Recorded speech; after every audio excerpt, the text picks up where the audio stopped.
Welcome to the VN Center podcast. I'm your host, Tega. I'm joined by Edmund, Oris as usual. And we have a special episode for you today. I'm joined by a very good friend of mine. I've known him for a long time. I'll say at least 10 years now. Feranmi by name is the growth marketer of Cowrywise and also Rise. Feranmi, how are you doing? Hi, Tega. I'm fine. It's nice having you join us on the show this evening. I'm happy to be here because this has always been your dream since school, having your own show, an analyst or something. Oris, how are you doing today? I think I'm fine. Thank God.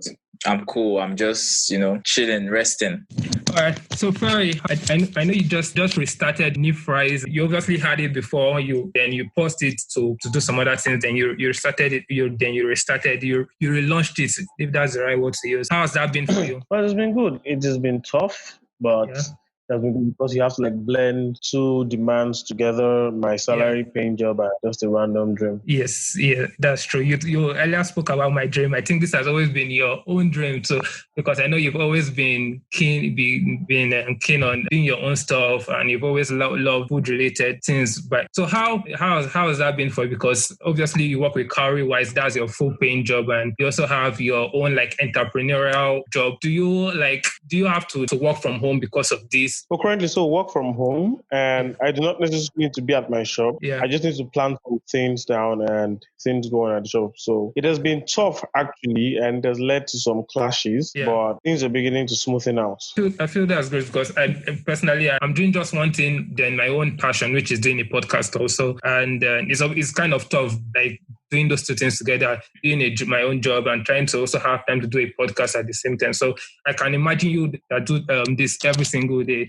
I can just imagine how kind of tough it is for you. What do you do as the growth marketer of Cowrywise? What do you do? What's Cowrywise and what do you do as a growth marketer? Okay, Cowrywise is simply put a savings and investment platform for young people who are looking for micro investment options. Say you want to invest in a 100 billion naira fund and you don't have 100 billion, but you have 100 naira. So Cowrywise makes it possible for you to access those funds with as low as 100 naira. So what I do basically at Cowrywise is to understand growth trends. I'm not like I'm a professional at that yet, but I'm going with that also to understand growth trends, find new marketing opportunities, and understand better how we can get more people to use the product. And I see you do something similar to that in sense of your tweets, because whenever someone asks me, for example, now that he wants to save, and I almost instantly point the person to Cowrywise, not because I'm affiliated to the brand, but because I know you are there. And for example, and I always tell the person, okay, if you have an issue, at least I know someone who is in Cowrywise, for example. And if you have any sort of issue, I can actually call him or you can talk to him and he will put you through and he will educate you.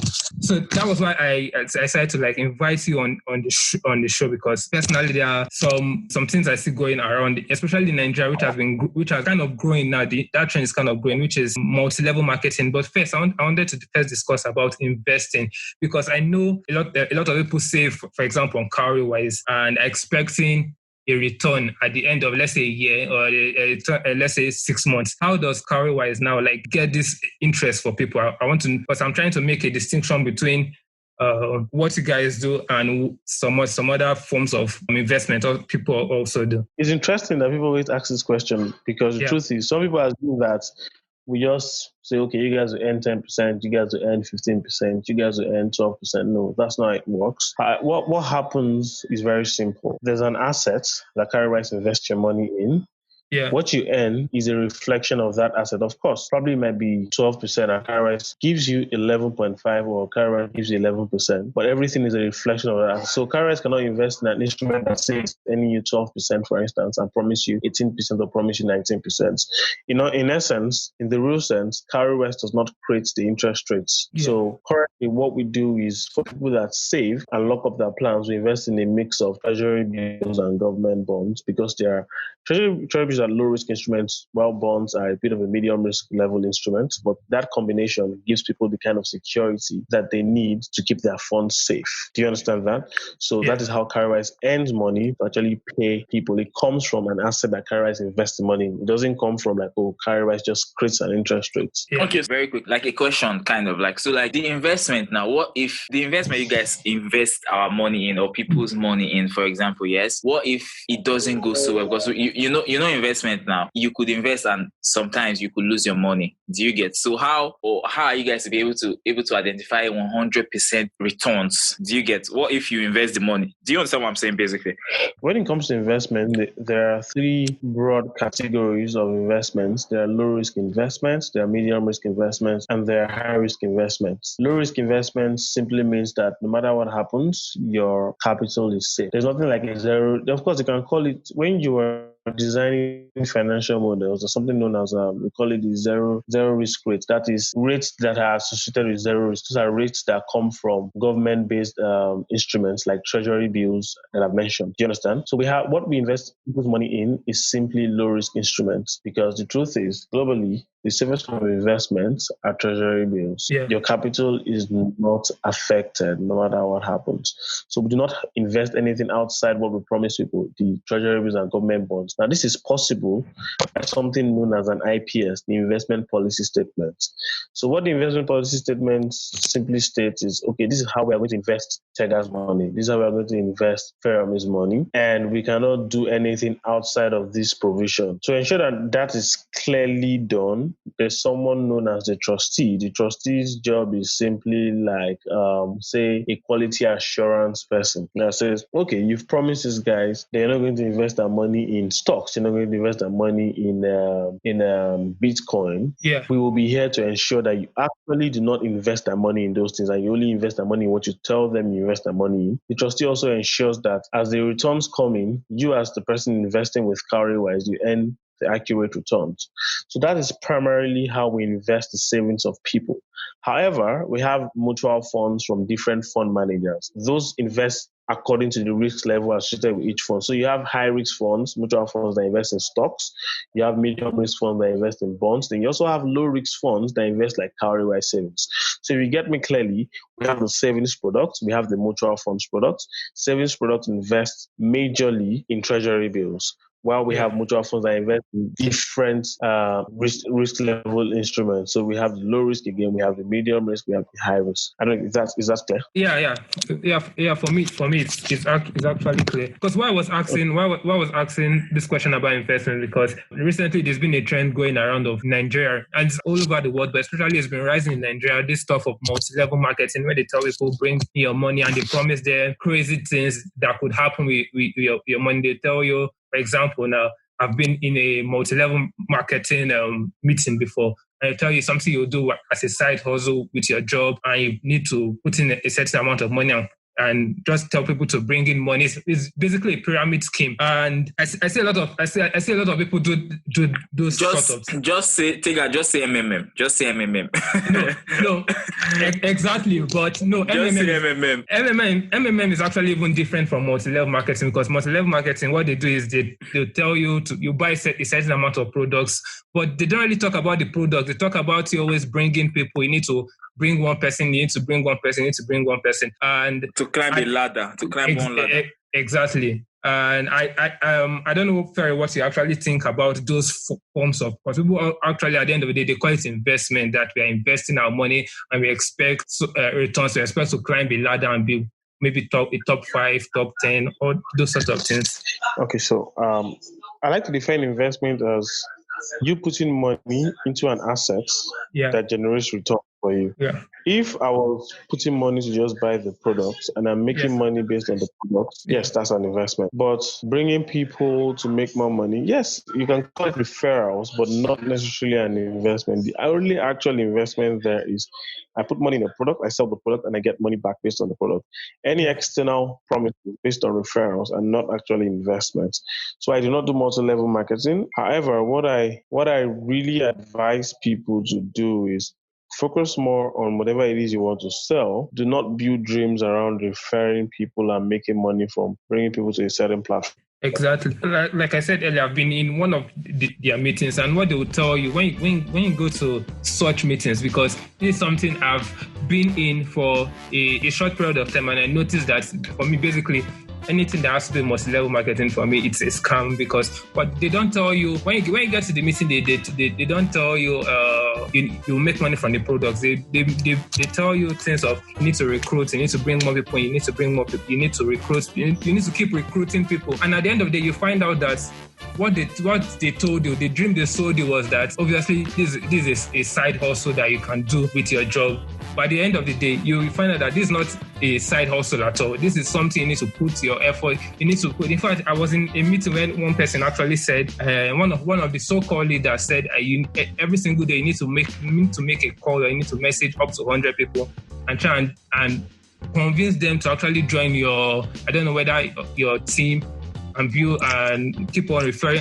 So my issue now with this thing is because they sell people a dream. They sell people whatever dream that you make money from this, and at the end of the day, people do not. People actually end up losing money. Very quickly, let me just add this here. I feel like when it comes to multi-marketing, I've done it. I feel like I've done it. So I know how it is. I know how it ends. You get So one thing I promised myself, I did a lot of multi-pyramid scheme back in the day. MMM period, Tega. I was everywhere. There was no platform I did not join because I wanted to double my money. Yeah. It was a nice period because like I gained money. I'm not going to lie. It's not like I lost all my money. You get. I also lost. You get. It was fun, but I feel like I was younger then. I was naive. So now after that whole period ended, I promised myself that any stuff that is coming and that is going to be dependent on me going out there to bring people, I am not going to do it because it will always crash. It will always end.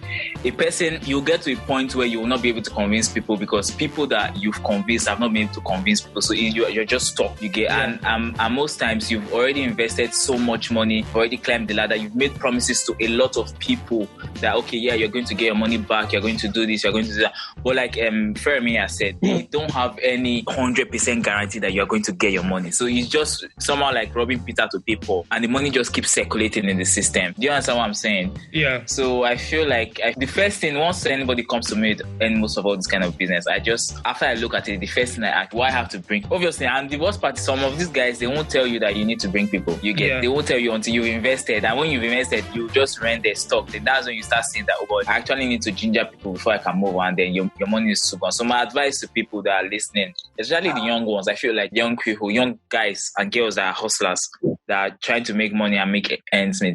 When stuff come like that, you should probably Google, read, and once you know that you have to bring people to move, quit. Don't do it. Exactly. Do you have any other opinion on this? Yeah, so if you, like you rightly said, if the only way to earn on the platform is by referring people, or if the major way to earn on the platform by referring people, you have to be very skeptical. Any investment platform that cannot show you exactly how they're going to help you make money, apart from referrals, is most definitely a scam. And there are so many of them that I feel that like there are so many of them in Nigeria, and personally, I will name names. There's AIM Global, there's Long Reach, there's a new one that's trending up and down, and people call it cryptocurrency-ish, and that's for SAD. It's where you earn money with Ethereum. And is there any firm? Do you feel that there's a low risk to doing a multi-level marketing scheme with digital currency, which is the likes of Bitcoin and Ethereum? Do you feel that since it's not real currency, there's actually a low risk to it, or it's basically they're all the same thing? There's no such thing as a fake currency for a start. It's either a currency or it's not a currency. Yeah. So for cryptocurrency, if you want to trade in cryptocurrency, there are a number of valid platforms that exist. Yeah. There's Bitcoins, there's Bundle Africa, where there's Binance, where you can buy cryptocurrency and trade yourself. But if you have to join a cryptocurrency platform where there's it's just like saying people are telling you that, okay, if you want to invest in Cowrywise, you have to refer people. If you don't refer people, you cannot make money. That's rubbish, you understand? Like I mentioned, the rule is very simple. If it is based on referrals alone for you to make money, it's a scam. Like I've also suggested like accurate and trusted platforms for cryptocurrency. However, cryptocurrency itself as an asset is a very volatile assets. So I do not classify it as low risk or medium risk. It is high risk. It's clearly high risk. Yeah. like me, I do get confused sometimes in terms of cryptocurrency on why at a certain point it's like the value is high, and at a certain point the value gets low.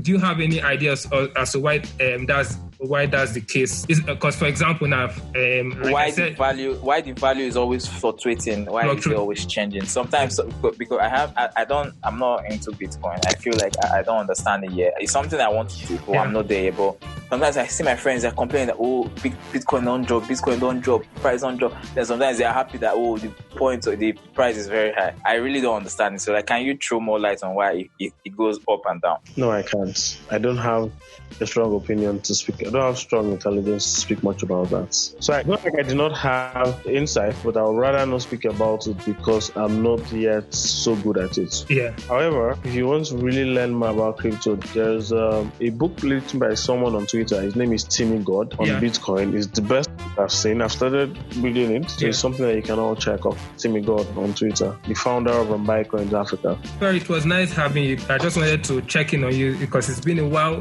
since school, and I think I came to the Cowrywise office last year. Yeah. That place actually. Will I say the word tush? I think you guys are actually flexing. Very sorry. On you, do you guys like have an app? Because like I've never heard about you guys. Well, that's quite interesting. Where do you stay first of all? So I know what to do. I stay in Ibadan. That's fine. So yeah, we'll keep doing a lot of marketing to work with getting more cities on board. Yeah, we do have an app. We have the iOS and we have Android app. So we have a very beautiful blog that teaches you about money. Cowrywise.com/blog. Sorry, I wanted to ask, like, how secure is your app? Because what I'm asking is because, like, not most of all this thing, but like you've seen stuff like this where they say so and so thing crash. Do you get, like, how secure is?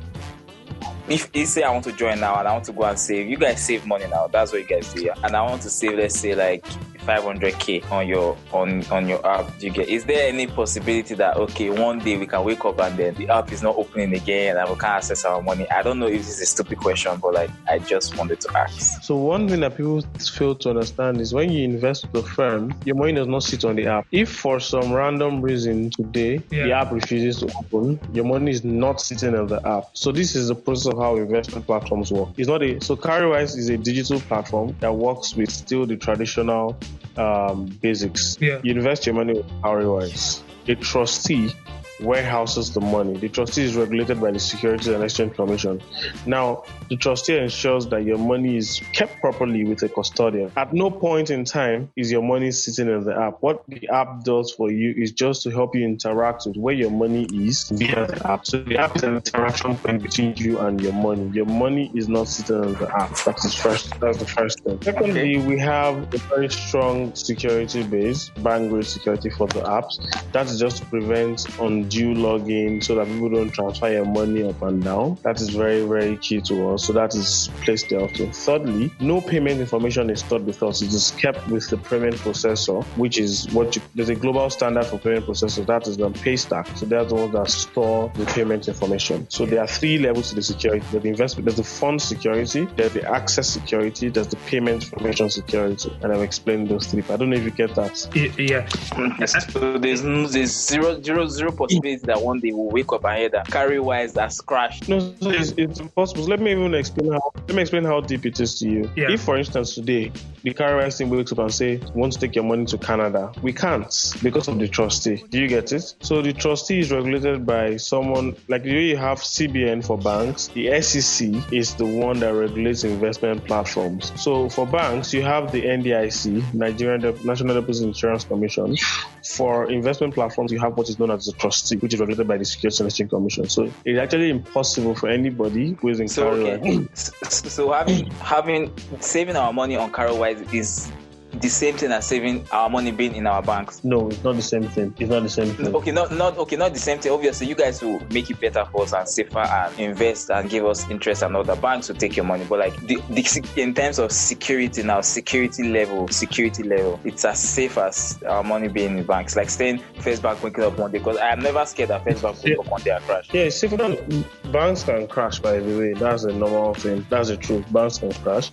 However, with the recent structuring in the sector, it is hard for any bank in Nigeria to crash. Rather, the CBN through AMCON can get the bank. That's settled. Okay, like what they did with Access Bank and Diamond. Access Bank, Diamond, with Polaris and Skybank, it happens every time. There's always a way to protect the banks. Okay.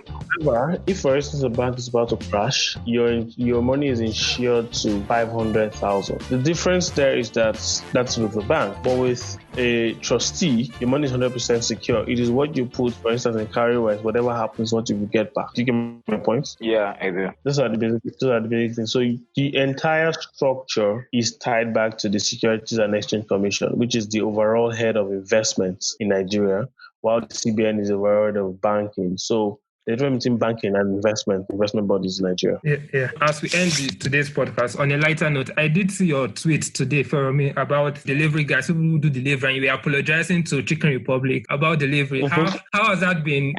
Has that been a huge challenge for you since you relaunched New Fries? That's been a major challenge, actually, to be honest. And you hear funny stories from the riders. Some tell you, "Oh, council seized my phone now." My phone was and I'm like, okay, I believe you. What will I say?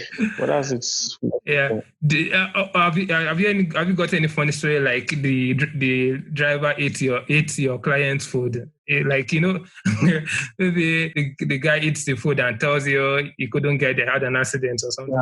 That never happened. So we work with Go-Kart, at least that has never happened. So make local fries, fried yam. Yeah. Sweet potato, plantain. They will also make a special spicy suya burger where you have like suya to make a burger. Yeah. Okay, so like where are you guys? We're in Yaba, Lagos. Okay, so like you deliver anywhere in Lagos. All right. Anyways, when will it be open? When will New Fries be opening in Abuja and other states? Because I'm in Abuja and I can't order, which is painful because I would have loved to like patronize New Fries. I see a lot of post on Twitter about New Fries, and you have a very lovely New Fries has a very lovely sticker, by the way. So I see a lot of posts, and I can't actually patronize you guys, which is sad. So when will you be expanding? Because there are no details about that for now, but we will definitely expand. All right, Feranmi, nice having you. I wish you all the best, and thanks for joining us on the VN Center podcast. Thank you so much, brother, man. I'm really grateful for this. Thank you so much. All right, Feranmi, where can we find you on Twitter? Okay, A_Feranmi. All right, guys, thanks for joining us today. Until next time, take care of yourself. Cheers.